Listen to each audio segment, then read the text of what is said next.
Bonjour.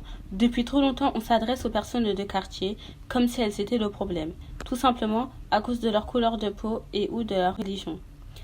C'est chez eux, chez moi, que se concentrent les difficultés comme la discrimination à l'embauche. D'ailleurs, j'ai élaboré un projet qui pourra rendre impossible cette discrimination. N'oubliez pas, nous sommes tous concernés. Si vous êtes intéressé, n'hésitez pas à me contacter. Les inégalités existent aussi au niveau de la recherche de logement. Par exemple, le dossier d'un Français du nom de Girard sera beaucoup plus susceptible d'être retenu que le dossier d'un Français du nom de Mamadou, Moussa ou Mohamed. Les femmes sont elles aussi concernées. Elles sont sous-payées pour la charge de travail qu'elles fournissent. Bien évidemment, les femmes sont elles aussi concernées pour la discrimination dans la recherche de logement.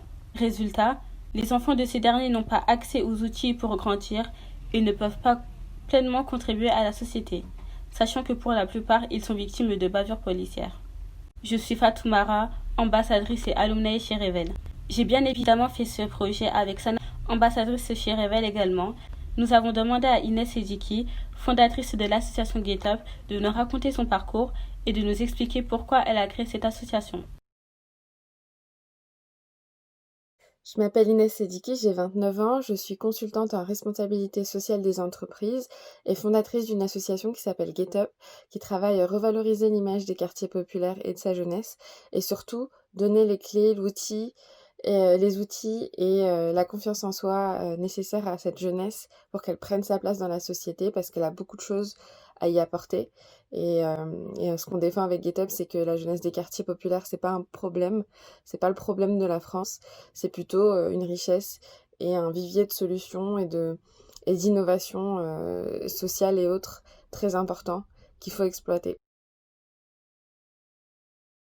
Quand j'avais 15 ans, j'étais une petite fille qui était très énervée de voir toutes les inégalités autour d'elle. Et je me battais autant et est-ce que ça valait le coup? Et au final, aujourd'hui, ce qui m'a permis déjà de dépasser toutes ces difficultés, c'est bien sûr mes parents qui ont toujours été là derrière moi et qui, bien sûr, misent sur leurs enfants pour aller le plus loin possible et faire le mieux, du mieux qu'ils peuvent avec leurs sacrifices.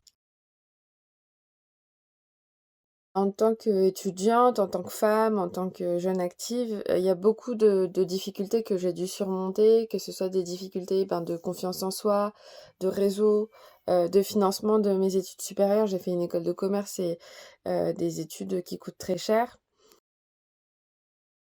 Il nous a semblé important de parler de cela car c'est un sujet qui est toujours d'actualité même si on pense qu'il est résolu. N'oubliez pas, ce n'est pas parce que vous ne vivez pas ces problèmes-là qu'ils n'existent pas.